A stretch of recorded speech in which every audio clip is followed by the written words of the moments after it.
Bienvenue dans le podcast Sortie de bocal, le podcast de celles et ceux qui veulent donner des ailes à leurs rêves. Aujourd'hui, j'ai le plaisir de recevoir Marie Blachier, créatrice de la communauté des arts journalistes et du festival de la créative alchimie. Marie nous parle de son parcours inspirant qui l'a amenée d'un CDI dans le monde agricole à l'entrepreneuriat créatif avec toutes les joies et les défis de ce parcours original. Bonjour Marie, merci beaucoup d'avoir accepté mon invitation de participer à ce podcast et de nous parler de la créative alchimie qui est ton grand projet qui est vraiment qui est devenu un pèlerinage artistique qui est quand même bien fréquenté et qui a vraiment pignon sur rue maintenant. Et tu m'as fait l'honneur de me faire participer pour la deuxième édition, donc je suis très heureuse de participer avec d'autres super artistes. Et on avait envie un peu de parler des coulisses de la créative alchimie, surtout que toi, tu as un parcours un peu hors norme, puisque tu es passé du monde de l'agriculture au monde de la créativité. Donc moi, j'ai trouvé ça vraiment très inspirant. Alors d'abord, est-ce que tu peux nous présenter en quelques mots qui tu es et qu'est-ce que c'est la créative alchimie pour les personnes qui ne connaîtraient pas et qui auraient envie de découvrir?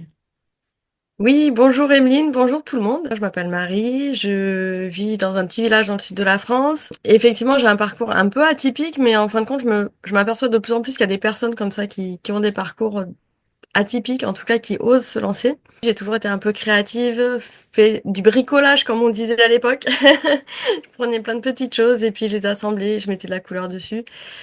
Petit à petit, en grandissant, effectivement, j'ai commencé à gribouiller les marges de mes cahiers. J'avais mon petit cahier à côté, mes petits journaux intimes, mais j'avais pas encore fait de bascule à tout mélanger, à mélanger différentes sphères, etc. En grandissant, on arrive forcément dans le monde du travail où c'est assez exigeant, mine de rien, donc j'avais mis ma créativité de côté. Et même dans le choix de mes études, comme tu dis, j'ai fait comme ça le choix très alimentaire que me demandait et ma famille et mon environnement. Et donc, c'est comme ça que j'ai atterri dans l'agriculture, où j'ai travaillé pendant 15 ans. Alors, après coup, je m'aperçois quand même que la créativité, elle a jamais été loin. Ça m'a jamais lâché. Parce que quand je suis arrivée en lycée agricole dès la seconde, il avait fallu que je fasse un choix qui était très cartésien par rapport au choix d'orientation qu'on nous demande de faire avec un conseiller d'orientation. Et j'avais juste dit, bah, j'aime bien la biologie, j'aime bien les mathématiques, j'aurais bien aimé faire archéologue, mais on m'avait dit, non, non, l'archéologie, ça sera pas possible. On n'aura pas les moyens de payer les études, c'est trop long, faut te payer les voyages, etc. Et j'aimais bien aussi jardiner dans le jardin de ma grand-mère. Voilà, donc le conseiller d'orientation, il dit, bah oui, l'agriculture. Et je savais pas du tout que, bah oui, non, l'agriculture, à l'heure actuelle, on arrive quand même sur des gros systèmes d'exploitation. Il y a très peu de petites exploitations. Assez rapidement, quand j'ai observé ça, je me suis orientée vers le maraîchage, où là, on a des structures déjà un petit peu plus petites, à taille humaine. Et c'est à la suite d'une visite pendant mes études dans une entreprise qui faisait de la création de semences potagères, où là, j'ai vu une diversité de couleurs dans les salades. Alors oui, c'est étonnant, mais oui, il y a des salades rouges, des jaunes, des vertes et plein de nuances à travers tout ça. Et quand j'ai vu ce champ, je dis c'est ça que je veux faire dans l'agriculture. Par Et la créativité d'avoir trouvé les couleurs. mais carrément après coup, je me dis bah oui, ça m'a appelé parce que c'est ce qui faisait sens pour moi dans ce secteur d'activité-là. Et j'ai fait donc des études là-dedans et j'ai pu travailler pendant presque 15 ans dans des entreprises qui permettaient de créer donc des nouvelles plantes en fait en fruits et légumes. C'était assez excitant de prendre part à ça et de se dire que bah voilà on met 5 à 10 ans pour créer une nouvelle variété en équipe, en collaboration. Après bah parfois ce sont des variétés qui restent aussi 5 à 10 ans dans le commerce que tout le monde consomme sans savoir les noms. Mais en fait on travaille sur les couleurs, sur les formes, sur les textures et on retrouve exactement la même chose maintenant dans ce que je fais dans l'art journal. Même si j'en avais pas conscience, tu vois, la créativité a toujours fait partie de mon quotidien. Ce qui a fait que j'ai changé, par contre, vraiment d'orientation, enfin, d'environnement, c'est que il y a eu une perte de sens parce qu'il y avait une grosse entreprise, il y avait des dysfonctionnements, j'allais dire, entre ce que moi je vivais et ce qu'on me disait de faire, donc ça fonctionnait plus. Et j'avais besoin aussi de plus de flexibilité dans mon mode de vie. Et ça a fait une grande bascule, surtout à la suite de la naissance de mon fils, où je me suis aperçue que ça marchait pas d'avoir un emploi en CDI alors que tout le monde te dit que c'est le Graal, et d'essayer d'élever un enfant et de gérer tout l'émotionnel qui a ressurgi en même temps. Et c'est là où j'ai remis beaucoup de choses en question, dans mes valeurs, dans mes croyances, à me rechercher aussi. Et ce travail de recherche est passé par les carnets. J'avais déjà fait le lien avec ma créativité avant la naissance de mon fils avec le scrapbooking. Là, on partait d'une photo.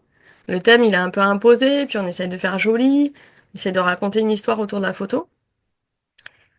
Et après la naissance de mon fils, tout est parti à volo.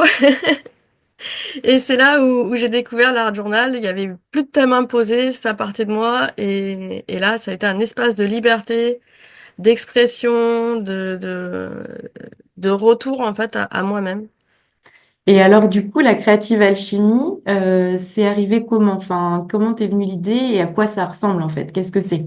Oui, la Creative Alchemy, donc la première édition était en 2021. Mine de rien, entre la naissance de mon fils et le fait que je me bascule sur cette activité créative, il s'est passé plus de 6 ans. Donc j'ai vraiment quitté mon travail de CDI fin 2019. Je pensais pouvoir faire des ateliers et en présentiel et en ligne, parce que moi j'ai appris en fait l'art journaling, la pratique, et puis même toutes mes pratiques artistiques, je les ai appris grâce à Internet. Je suis un petit peu geek là-dessus.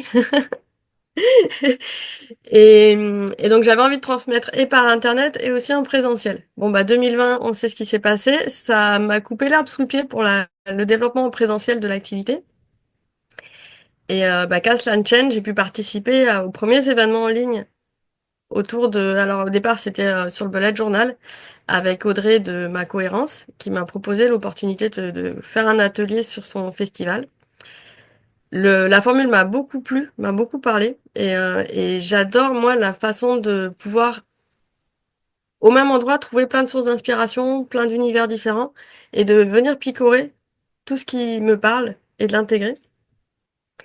Et donc c'est comme ça qu'est née en fait la Creative Alchemy en me disant je veux pouvoir faire ça pour l'univers de l'art journal, des carnets créatifs, montrer qu'il y a une diversité autour de ça.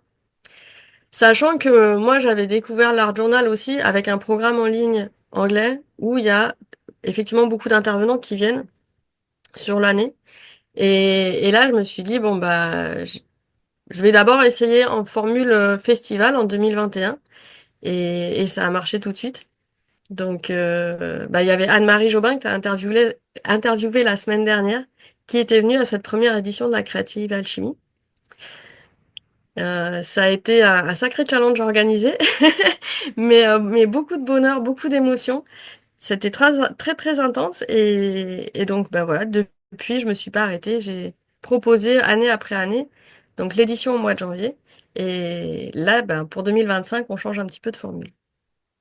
Ouais, et ce que je trouve hyper inspirant, c'est que comme moi, comme beaucoup, je pense dans nos communautés, en fait, tu es autodidacte, tu t'es formé sur le web, et pour autant, voilà, tu as créé quelque chose de très professionnel, avec un réseau de personnes, voilà, qui est très chaleureux, enfin, très dynamique, etc., autant dans les intervenants que dans les personnes qui te suivent. Moi, je trouve que c'est hyper inspirant. Et puis, ce que je trouve intéressant, c'est que tu dis, tu as d'abord été voir du côté anglophone. Et c'est vrai que du côté anglophone, il y a déjà beaucoup ce genre d'événements en fait. Et c'est chouette qu'il y ait des personnes comme toi ou comme nous avec Stella et le Festival de la créativité, enfin voilà, on puisse ramener ces idées aussi parce que dans le monde francophone, il y a quand même beaucoup de personnes extrêmement intéressantes et aussi beaucoup d'artistes qui sont très très bons sur le côté artistique, mais qui n'ont pas forcément l'envie d'aller promouvoir leur travail sur Instagram, sur le web, etc. Et moi, j'ai trouvé ça chouette aussi de pouvoir aller chercher ces personnes-là et de transmettre un maximum de monde, en fait. C'est ça, tout à fait, parce que les intervenants que j'invite à la Creative Alchemy, je prends le temps déjà de faire connaissance, d'échanger avec eux, de voir leur énergie et de parler de la pratique artistique, du processus. Enfin, moi, je trouve quelque chose d'hyper important. Il y a la technique et il y a le processus et c'est complémentaire. Et c'est pas parce que les personnes n'ont pas l'habitude de faire des ateliers en ligne, de se filmer, qu'elles n'ont pas quand même quelque chose à transmettre. Et la créative alchimie, bah, ça permet de faire ce pont. Je vais parfois chercher des gens qui bah, font leur premier atelier en ligne pour la créative alchimie. Et ça les découvre encore là pour 2025, c'est pareil. Et je trouve ça fabuleux parce que ça enclenche des processus aussi bien chez les intervenants artistes que chez les personnes qui suivent la créative alchimie. Et même pour moi-même, hein, j'avoue, je chemine à chaque fois, chaque année sur la thématique. Ouais, ouais, et puis malgré cette demande de présentiel qu'il y a beaucoup, parce qu'il y a eu le Covid, où voilà, c'est vrai qu'il y a eu beaucoup de choses qui ont explosé sur le côté en ligne, etc. Et puis tout le monde dit, bah oui, mais maintenant les gens veulent du présentiel, c'est vrai, mais on n'a pas toujours les moyens d'aller faire le tour de France des personnes qu'on trouve intéressantes pour se former. Donc je trouve que c'est quand même une chance que tu proposes. Et en plus, là, oui, cette année, donc tu as une nouvelle formule qui accompagne vraiment les gens sur l'année. Est-ce que tu peux nous expliquer un petit peu? Oui, alors il y a eu, comme tu disais, cette explosion au départ de demandes de contenu en ligne. On est revenu là sur les 1 an et demi, 2 ans à se dire faut plus de présentiel, ou en tout cas on a fait un peu overdose, je pense un peu tout le monde, d'être en ligne de façon très intense. Et même moi, j'allais dire, ça me convenait plus dans mon énergie, ça me demandait beaucoup d'efforts. Et je voyais aussi que les personnes ne faisaient pas le tour de tous les univers artistiques, alors que c'est vraiment la démarche que j'ai envie d'avoir dans la Creative Alchemy. Qu'on prenne le temps de voir des univers, d'avoir cette curiosité, même si de premier abord on se dit bah je ne serais pas allé voir cette personne de moi-même, mais de premier abord de se dire bon bah j'ai cette curiosité-là, et bah pour ça il faut du temps. Et là où jusqu'à maintenant, la première édition de la Creative Alchemy, c'était 11 ateliers en 2 jours, c'était très intense. Petit à petit, j'ai quand même décompacté. Là, en 2024, en janvier, on était sur 22 ateliers sur 2 semaines. Mais ça restait quand même une moyenne de 3 ateliers par jour. Ça reste encore bien, bien costaud et on n'a pas le temps de digérer. Et là, je me suis dit, non, ça fonctionne. Enfin, j'ai besoin d'autre chose et je voyais que les gens en face de moi aussi avaient besoin d'autre chose. Donc, pour 2025, on va avoir un atelier qui va se débloquer toutes les 2 semaines. Ça va nous permettre d'avoir déjà le temps de faire vraiment cet atelier et avec accompagné d'une interview en direct. Donc on a l'atelier en disposition déjà préenregistré qu'on regarde quand on veut. Et l'interview qui nous permet d'interagir quand même avec la personne. Donc comme tu disais, la chaleur humaine qui est quand même présente. En plus, un groupe Facebook dédié. Jusqu'à maintenant, il y avait un forum qui restait un peu froid. Bah, le groupe Facebook va pouvoir rajouter en plus d'interaction, plus de chaleur entre bah, les artistes et entre les créatives alchimistes, donc les participants de la créative alchimie. Et moi, je vais suivre aussi tout ce processus-là. Donc, c'est-à-dire, je vais jouer le jeu de faire les ateliers au fur et à mesure avec le rythme de l'année. Donc, sur 48 semaines, 24 ateliers et une vingtaine d'interviews. Plus des sessions en live aussi. Comme ça, on pourra échanger nos processus. Parce que pareil, on en revient toujours, on a des fois des idées reçues sur les processus, sur le temps qu'on a pour s'accorder à faire les choses. Et c'est bien de pouvoir débriefer aussi sur tout ça. Ouais, ça, je trouve ça super intéressant parce que souvent, enfin, je vois dans le quotidien, voilà, tu parlais de ton fils, enfin, voilà, quand on a des enfants, on a déjà, par exemple, un travail à côté, mettons salarié, enfin, bref, on se dit, non, mais tu sais, c'est un peu le truc qui vient en dernier, on se dit, bah non, mais ça, voilà, enfin, ça viendra quand j'aurai le temps et on n'a jamais le temps. Donc, du coup, je trouve ça chouette ce que tu dis, de se dire, en plus, c'est vrai que tous les 15 jours, on peut quand même se trouver un petit créneau d'1 heure ou même pas, peut-être 45 minutes pour faire un atelier. Et ça nous recharge à bloc parce qu'on se dit, ah, c'est trop, trop sympa, j'ai fait quelque chose qui m'a plu et tout. Et ça nous redonne de l'énergie pour tout le reste. Et donc, j'aime beaucoup cette démarche. Et ce que tu dis sur le processus aussi, du coup, est-ce que tu veux nous montrer un petit peu des exemples de ce qu'on peut créer, du carnet aussi parce que tu proposes en fait une sorte de carnet de route pour la créative alchimie, justement, qui va nous guider et nous encourager à suivre en fait tout le cheminement. Est-ce que tu veux nous montrer un petit peu des exemples? Alors oui, je peux te montrer des exemples. Donc ici, c'est ce que j'appelle le cahier des expériences. Donc là, c'est celui de 2024. L'idée, c'est d'avoir un support qui est à télécharger, à imprimer.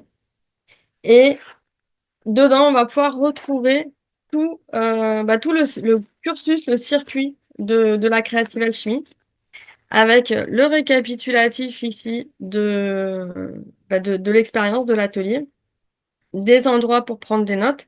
Et moi, là, pour 2024, j'avais fait en sorte de pouvoir insérer mes créations en face. Ah oui, d'accord. Ah, génial. Voilà, qui Ça, tombe. c'est d'actualité. Là, on arrive à Noël. Manger du Oui, chocolat. voilà, mais c'est ça. Mais vu qu'en plus c'était, enfin jusqu'à maintenant c'était que au mois de janvier, on a beaucoup de choses sur le début d'année, sur, sur ce qui se passe au mois de janvier. Donc le chocolat, c'est d'actualité en fin d'année, effectivement, et en début d'année. Et voilà, l'idée, c'est vraiment d'avoir un support qui nous accompagne en dehors du numérique, parce qu'effectivement, parfois, on a du mal à se reconnecter, à se dire, bah, j'ai pas fait tous les ateliers, mais c'est en ligne, ça demande un effort déjà d'y penser quand c'est en ligne.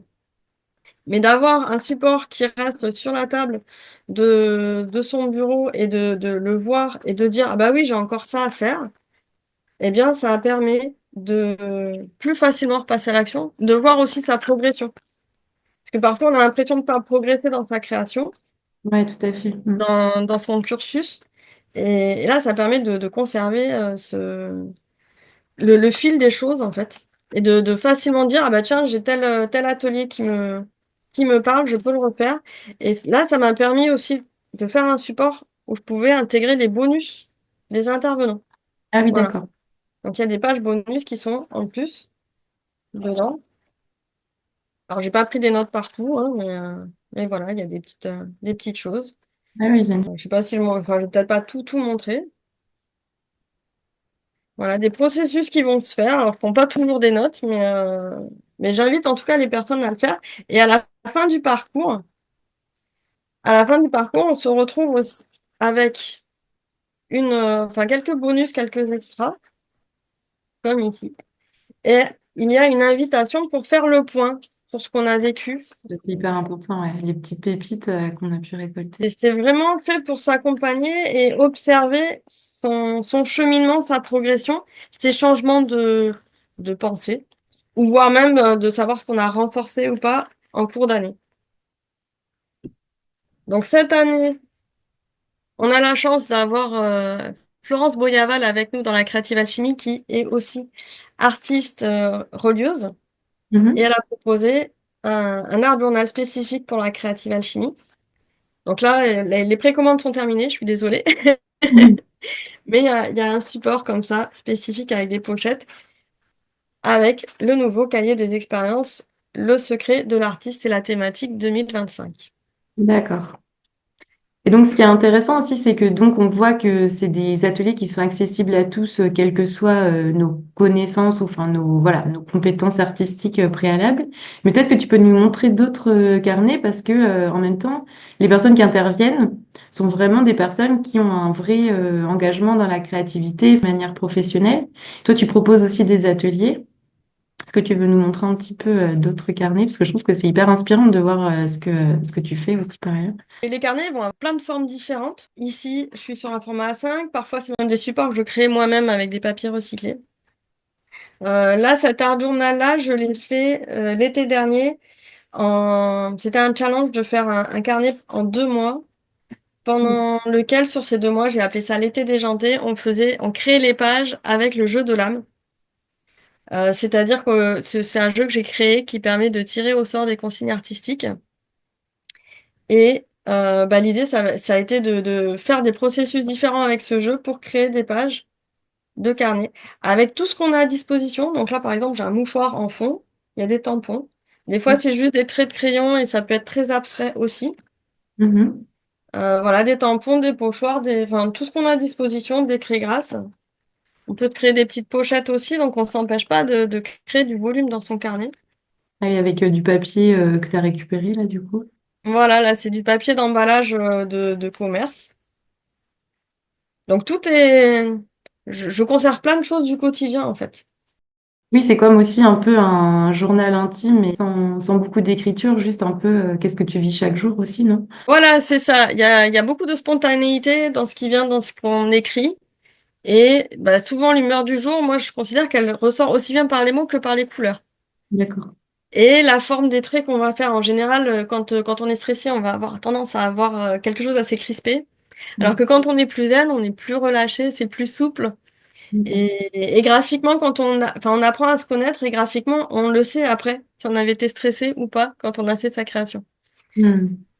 C'est ça aussi que j'ai envie de transmettre, c'est que même si c'est très abstrait, là j'arrive à voir rien qu'avec les couleurs et la gestuelle, à peu près dans quel état d'esprit j'étais, même a posteriori. Alors Euh, que toi, peut-être ça va pas te parler parce que bah, t'as pas l'habitude de voir ce que je crée, dans quelle ambiance et dans quel état d'esprit je suis quand je fais ces pages-là. Mais moi je le vois. Cet été il faisait très chaud, donc bah, j'ai fait un petit escargot au soleil qui disait qu'il avait trop chaud. Parce qu'on n'avance pas dans le sud de la France quand il fait trop chaud l'été. c'est C'est sûr. bien pour les vacances, c'est moins bien pour travailler. Mais en tout cas, on voit qu'il y a beaucoup de variétés. Effectivement, on voit que tu expérimentes plein de choses et que du coup, tu emmènes les gens de ta communauté à justement à aller explorer plein de choses différentes et voir aussi ce qui peut leur plaire, ce qu'ils ont envie de plus explorer ou non. Enfin, avec ouais, effectivement toutes sortes de matériaux, de médiums, de, C'est euh, ça. de formes, de couleurs. C'est ça. Et moi, c'est vraiment ce que j'aime faire, c'est de pas me cantonner à une seule technique artistique. J'aime Hmm. bien faire de l'aquarelle, mais je ferai pas que ça. J'aime bien faire de la peinture acrylique, mais je ne ferai pas que ça. Et de tous les jours de me dire, bah tiens, là c'est juste des feutres, par exemple. Donc on peut D'accord. faire quand même des choses sympas, même quand on n'a pas beaucoup de matériel. Parce que Ouais. ça peut faire peur parfois en disant, ah oui, mais il faut trop de trucs, moi j'ai pas suffisamment pour créer, pour me lancer. Ouais. Et donc j'ai cette démarche de dire non, là on peut avoir que des feutres et faire des effets quand même sympas. On peut avoir ici, par contre, c'est tout l'inverse, des tampons, des pochoirs, des sprays, voilà, c'est possible aussi. On peut s'amuser avec juste quelques collages, trois tâches, et puis c'est parti. Et moi, j'aime ce côté, nos limites dans le carnet. On peut tout faire. Dans Hmm. celui-là, je l'ai pas trop fait, mais on peut aussi déchirer des pages. On peut créer des ouvertures. Et voilà, vraiment, s'enlever ces barrières et les contraintes qu'on peut avoir mentalement, se dire, on va les explorer dans le carnet parce que c'est un endroit qui est sécurisé, sécurisant, que bah, on peut l'enfermer quand on veut et on peut passer sur une autre page quand on considère qu'on a envie de tourner une page, tout simplement. Voilà.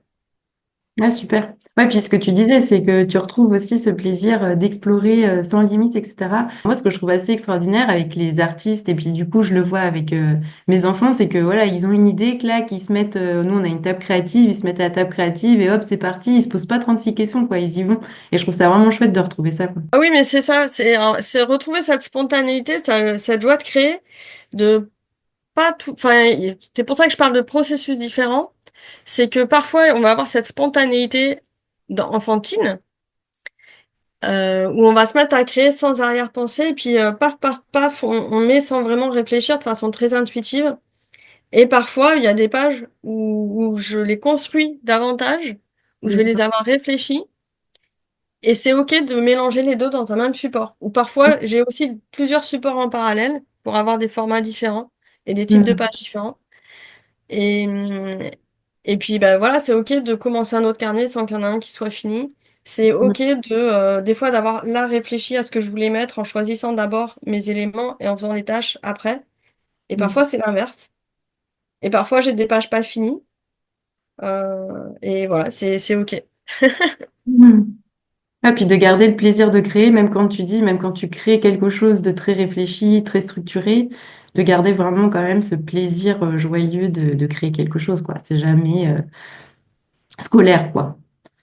Oui, c'est ça. C'est ce côté scolaire dans lequel on a été conditionné finalement toute notre jeunesse pour arriver quand même dans le monde du travail, ce qui est quelque part normal. Ça, je pense que c'est quand même un passage de dire il nous faut apprendre des codes, une rigueur, mais il faut un espace à côté. Enfin, je pense qu'il faut quand même garder un espace. Pour moi, en tout cas pour moi, c'est vital. Je sais pas si c'est comme ça pour tout le monde, mais pour moi, c'est vital. Et j'ai l'impression que c'est quand même comme ça pour beaucoup de personnes, d'avoir cet espace de liberté euh, où on peut s'autoriser à faire tout ce qu'on a envie en fait et exprimer tout ce qu'on ressent.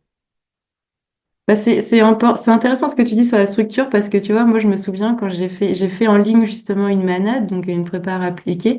Et au début, en fait, j'étais tout fait, tout flat, donc je créais plein de choses et tout. Et je me suis rendu compte que j'avais besoin de mettre un peu de structure et d'organiser, sinon je m'y retrouvais plus dans mes schémas, j'avais des trucs tout pouilleux et tout. Je me suis dit, c'est bien, là, ok, là c'est un peu la caricature de l'artiste qu'on a partout, mais il faut aussi un petit peu s'organiser. Et c'est ça qui est bien avec un événement en ligne où voilà, il y a quand même une structure, c'est qu'on va quand même suivre des étapes. les artistes qui participent, ils ont des ateliers qui sont construits, c'est pas n'importe quoi non plus. Enfin, c'est voilà, c'est étape par étape, Oui, on sait quel est le matériel, le support. Et donc, on est guidé à faire quelque chose aussi qui part pas dans tous les sens. Donc, je trouve que c'est soutenant aussi. c'est ça, c'est que à partir dans tous les sens, parfois on finit par tourner en rond. On refait toujours les mêmes processus, on va utiliser toujours le même matériel de la même façon, surtout, c'est le même matériel de la même façon. Et là, d'avoir un atelier structuré, ça permet de voir un cheminement différent, des étapes différentes et des façons d'utiliser le matériel différentes. Et comme tu dis, structurer, ça permet de structurer sa pensée. Et c'est là où bah, chaque personne va pouvoir prendre ses petites pépites, ses petits secrets, pour pouvoir les intégrer à sa propre pratique. Et donc peut-être la restructurer, alors pas tout le temps, mais en tout cas de pouvoir restructurer et peut-être donner plus de sens à ce qu'elle a envie de transmettre dans sa création. Ouais, super. Alors, si on revient un petit peu sur ton parcours, quels ont été un peu les gros challenges de ce changement de vie du monde de l'agriculture au monde de la créativité pure, même si on a vu que tu aussi créatif dans ton métier précédent? Alors, plein de gros challenges. J'avoue, le premier, c'est d'avoir quitté un CDI et de me retrouver dans l'inconfort, enfin, cette insécurité qui est très mentale, en fait. Et, et ça m'a paralysée pendant un moment. Donc, ça a été compliqué à surmonter, déjà, cet inconfort-là. La deuxième difficulté, ça a été d'aller à la rencontre des gens. Parce que alors moi, je suis une hyper introvertie. Et je me suis vraiment lancé la fleur au fusil en me disant, bah si j'ai un site internet, ça va fonctionner. Mais en fait, non, enfin si, oui, mais pas que. C'est-à-dire qu'il faut aller à la rencontre des gens, aussi bien à la rencontre bah, des personnes à qui on a envie de s'adresser, qu'à la rencontre de personnes qui font le même métier, enfin le même métier, qui évolue dans la même sphère. Ayant évolué dans un tout autre domaine, je ne connais personne dans mon entourage qui fait, bah, déjà qui soit à son compte de façon globale, même qui tient une boutique, je connaissais personne à ce moment-là. J'avais beaucoup de choses dans ma tête d'a priori, d'idées reçues, et donc ça m'a demandé pas mal d'efforts à tout déconstruire et à reconstruire et à voir comment moi j'étais par rapport à cet univers-là, et de pouvoir rencontrer des gens, auto-entrepreneurs, entrepreneurs qui avaient des idées, comment on s'organisait pour vraiment ancrer ça dans la matière. Et puis aussi après aller parler aux gens, présenter. Enfin, en fait, dans notre tête, c'est toujours très clair ce qu'on fait, notre pourquoi, c'est toujours très clair. Et puis en plus, c'est assez viscéral. Enfin, moi, je suis assez intuitive, donc c'est viscéral. Mais quand il faut le poser avec des mots et le faire comprendre à quelqu'un en face, ça devient vite plus compliqué. Donc ça a été très challengeant. Oui, ça, c'est sûr, je te rejoins. Oui, oui, carrément. Et puis en plus, on n'a pas forcément envie de se vanter ou tu vois, et donc du coup, il y a un peu ça. Toi, c'est quoi ton pourquoi du coup d'ailleurs? Ton grand pourquoi avec ton activité? Mon grand pourquoi, ça va être de faire connaître l'art journal parce que pour moi, c'est une pratique très soutenante dans notre quotidien. C'est une pratique qui permet aussi de développer des compétences. La créativité, c'est ce qu'on maintenant on appelle un soft skill, compétence transverse. Et c'est pas quelque chose qu'on a tendance à dire un entretien d'embauche. Et pourtant, dans mon ancien travail, c'était un travail très créatif dans le sens où on me demandait d'imaginer des protocoles pour mettre en interaction des champignons avec des plantes, par exemple. Et en fait, il faut savoir quelle est la vie du champignon, quelle est la vie de la plante, comment les mettre en interaction, comment ils évoluent entre eux. Et ça demandait en fait, enfin, techniquement dans le laboratoire, énormément de créativité pour dire, bon, avec le matériel que j'ai, comment je fais? Et c'est vrai que si maintenant je vais repasser un entretien d'embauche pour revenir dans l'agriculture, j'aurai un discours très différent parce que pour moi, la créativité, c'est essentiel. Dans mon quotidien, ça me permettait de trouver facilement des réponses à des problématiques avec les ressources que j'avais. C'est Euh, génial. Bah oui, oui, ça c'est un énorme avantage, ouais, carrément. C'est une énorme compétence et qui est, ouais, bah, c'est la créativité en général. Et c'est vrai que la créativité, enfin, développer sa créativité plastique, effectivement, ça peut que développer notre créativité tous azimuts, ouais. Ah, c'est génial.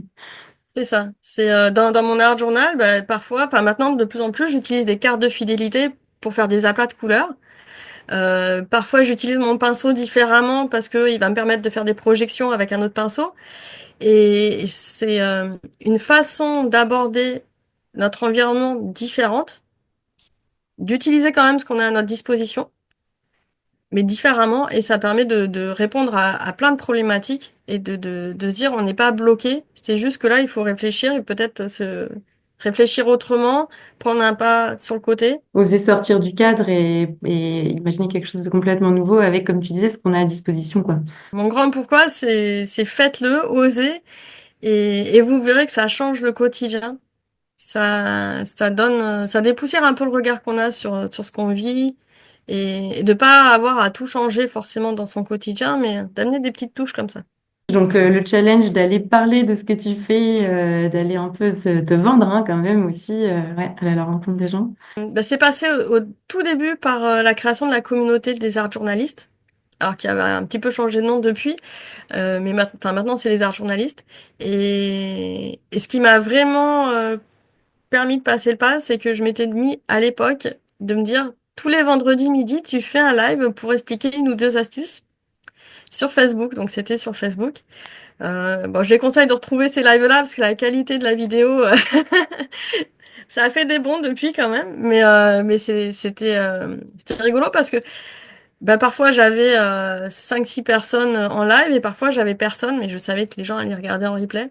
Donc ça reste challengeant de se dire, ok, j'avais posé un rendez-vous, il y a personne, mais je le fais quand même. Et de m'entraîner comme ça à parler via un écran, via une interface et à trouver le vocabulaire en fait pour pouvoir transmettre ce que j'avais à transmettre. Ouais, génial. Tu as mis des challenges et tu t'y es tenu aussi. C'est intéressant, ça, ce que tu disais. Il y avait personne, mais je l'ai fait quand même. C'était mon défi. Et puis, ça a marché parce que petit à petit, ta communauté a grandi, quoi. Il faut faire preuve de beaucoup de persévérance. Alors moi déjà dans ma façon d'être, je suis assez persévérante et effectivement le fait de se mettre à son compte, ça demande vraiment cette qualité de persévérance, d'y aller. Après, il faut avoir quand même faut pas se mentir. Bah, il y a des fois quand ça marche pas et il faut se réorienter.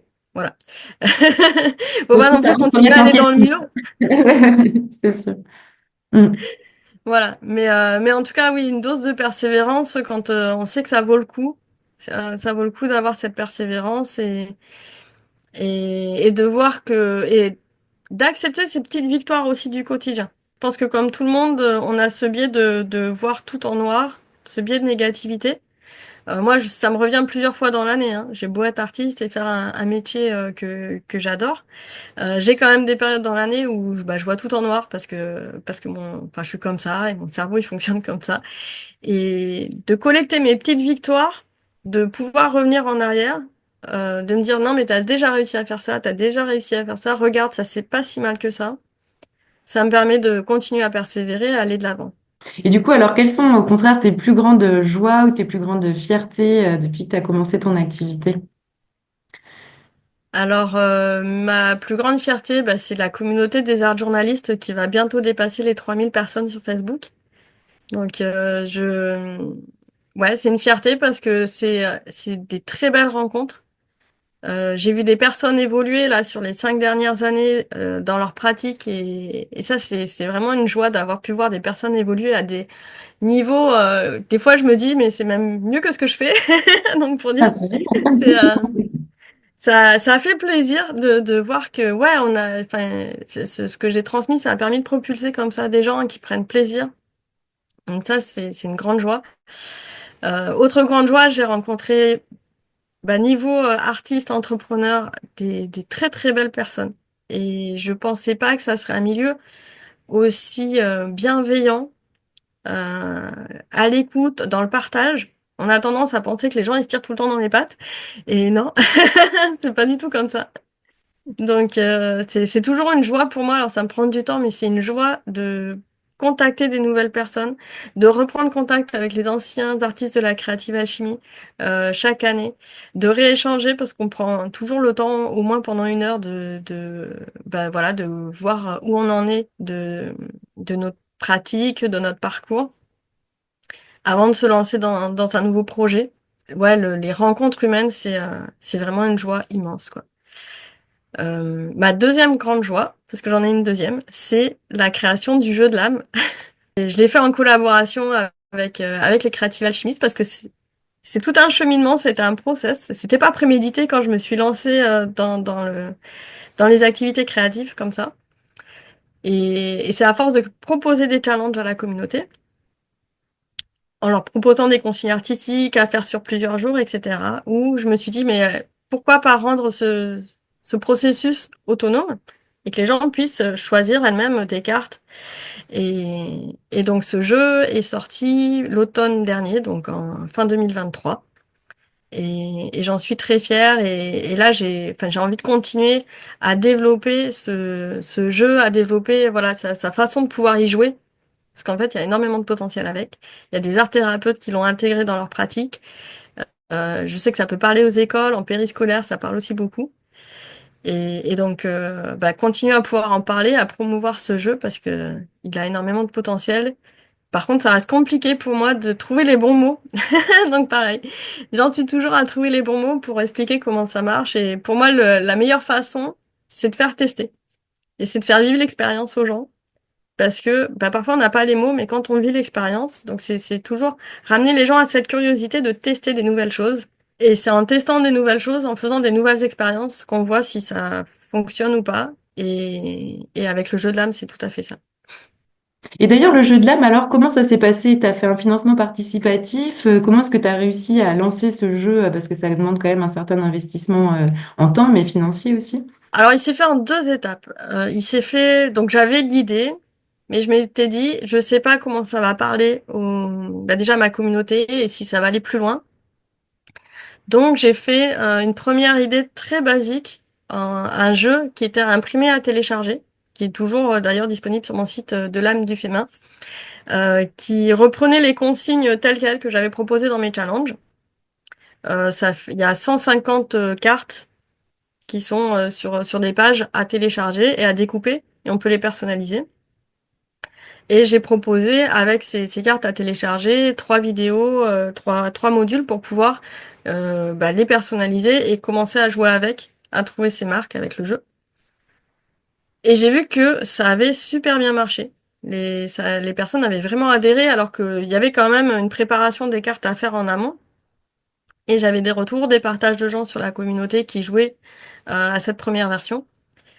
Et là, j'ai fait quelques sondages en disant, parce que j'avais des retours aussi de gens qui me disent, moi, j'ai pas le temps de créer des cartes, de faire tout ce travail qui prend quand même, je pense, 1 à 2 heures de préparation, de découpage, et puis mettre quelques couleurs derrière. Et elle voulait quelque chose de prêt à l'emploi. Donc après quelques sondages, je me suis dit, allez, on va se lancer. On va proposer. Voilà. Et vu que tout partait de la communauté, forcément, le financement participatif a été une évidence pour pouvoir lancer les premières impressions. Donc pendant que je mettais en place l'idée du financement participatif, en parallèle, j'ai fait la création des cartes, donc les visuels pour l'imprimeur, donc prendre contact avec un imprimeur, prendre en photo tous mes carnets pour faire les fonds des cartes. Donc il y a 118 cartes sur ce nouveau jeu de l'âme imprimé. Donc, alors c'est vrai que j'y ai passé beaucoup de temps, mais alors c'était avec plaisir. En fait, il y a des tâches comme ça où on le fait, mais c'est avec plaisir et légèreté, contrairement à la comptabilité qui fait partie du métier, mais on n'y va pas avec la même énergie, voilà. Et voilà, le financement participatif s'est fait en septembre 2023. Ça a été une période très intense, effectivement, parce qu'il y avait voilà, un enjeu, c'est-à-dire qu'il faut atteindre un certain palier pour dire ça y est, on lance l'impression. Et on a atteint le palier, on a atteint les 120% de financement. Donc ça avait permis d'imprimer déjà 120 jeux, non 150, voilà. Il y avait 120 réservations, ça a permis de faire les premiers 150. Et ensuite, j'ai pu réimprimer le jeu et maintenant il est disponible sur la boutique de l'âme du Fémin. Génial. Et petit teasing d'ailleurs pour 2025, là j'espère qu'au premier trimestre 2025, je vais pouvoir intégrer en plus du jeu, qui est en physique, hein, des modules supplémentaires en vidéo pour justement amener les gens à aborder le jeu de plein de façons différentes. Et pareil, pour pas rester ancré dans un même processus avec le jeu, mais au contraire, de se l'approprier et d'avoir cette curiosité de faire autrement. Ouais, ça c'est super, ouais, ouais, effectivement, parce qu'une fois qu'on a le jeu, bon, on peut se trouver peut-être un peu bon. peu démunis ou au bout d'un moment, comme tu dis, on tourne en rond. Et je trouve qu'à chaque fois qu'on se relance on regarde un petit atelier par-ci, un petit atelier par-là, ça nous redonne des tas d'idées, non seulement sur ce qu'on vient de regarder, mais ça nous relance dans plein de directions et c'est trop agréable, quoi. Ça, finalement, après, on n'a plus assez de temps pour essayer tout ce qu'on peut essayer et tout, donc c'est trop chouette, ouais. Ah, génial, c'est super cette aventure-là du jeu de la du Fémin, j'adore. C'est trop inspirant. Oui.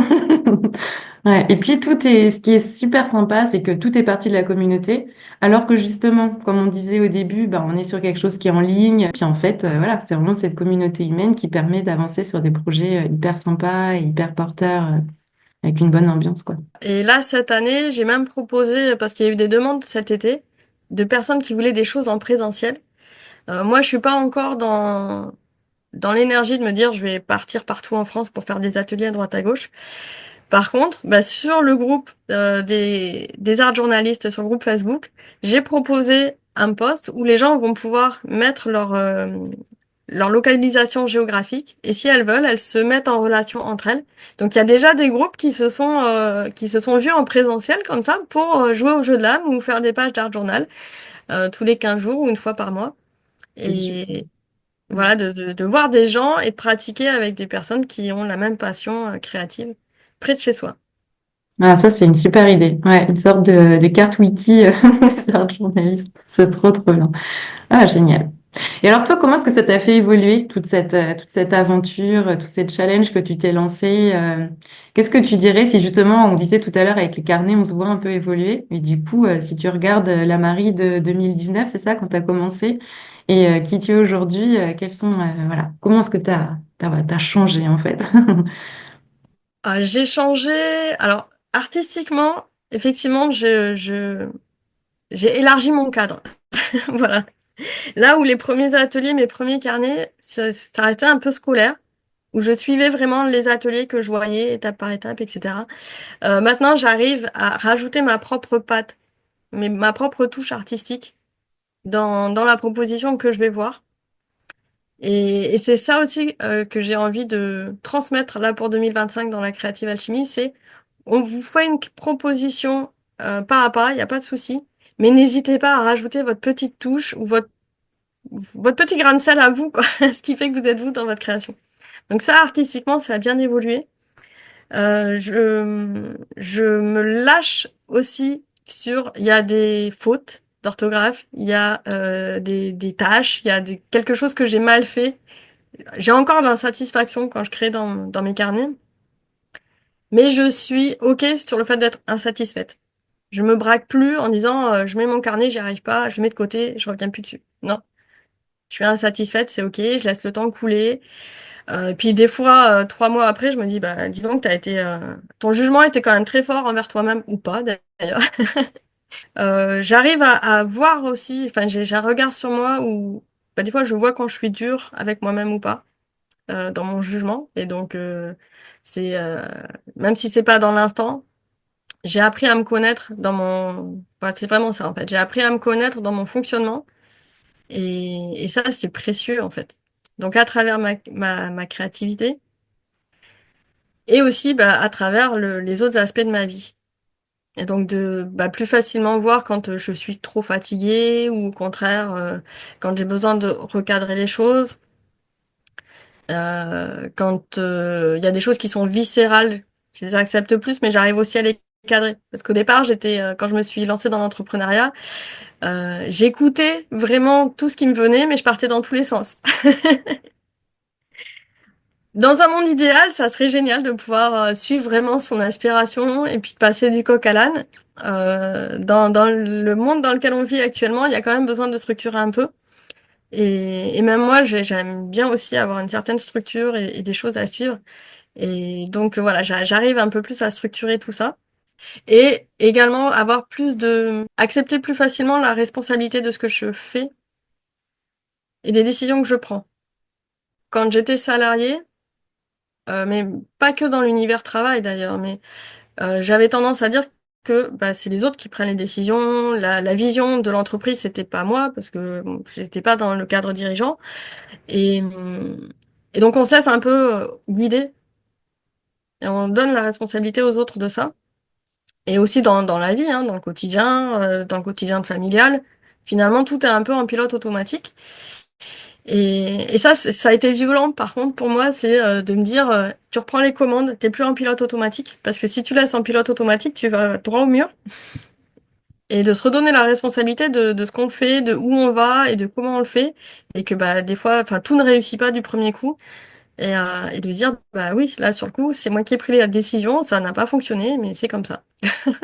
Je pense que beaucoup se reconnaîtront dans tous les points là dont tu parles, que tu évoques. Et c'est aussi, comme tu disais tout à l'heure, le premier point que tu disais, c'était l'autonomie en fait.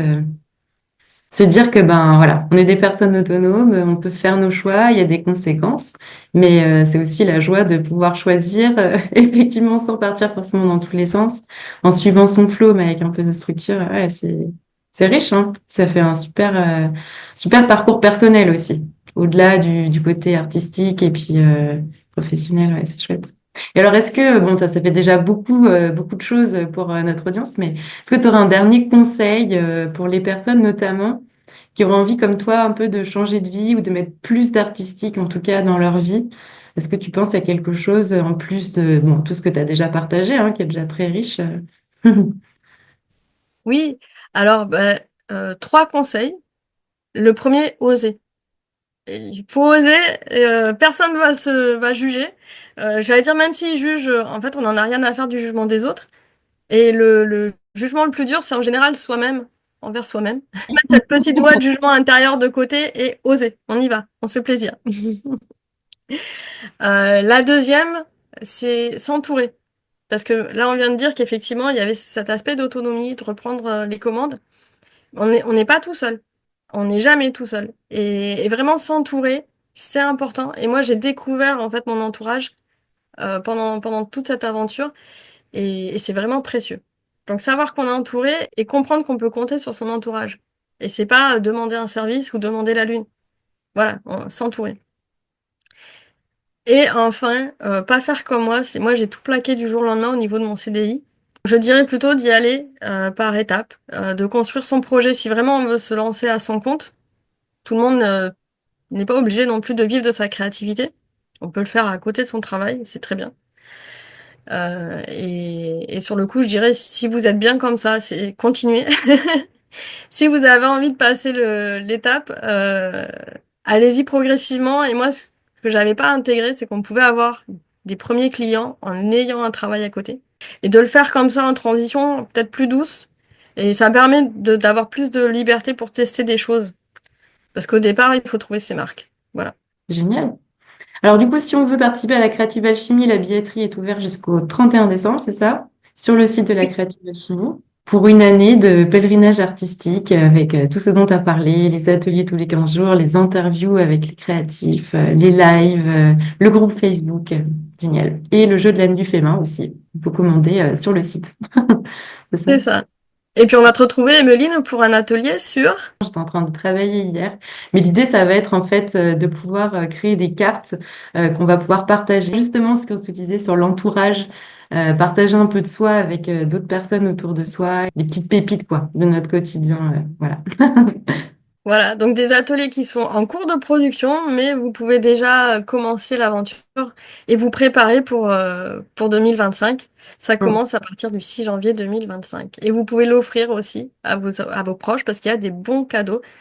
Donc n'hésitez pas à le proposer aussi à votre entourage. Bah, merci beaucoup Marie, très belle journée et à très bientôt. Merci à toi, Emeline, merci à tout le monde et à bientôt. Si vous avez aimé cet épisode, n'hésitez pas à commenter, à laisser une appréciation, à vous abonner ou encore à le partager avec vos amis. Un grand merci, à bientôt.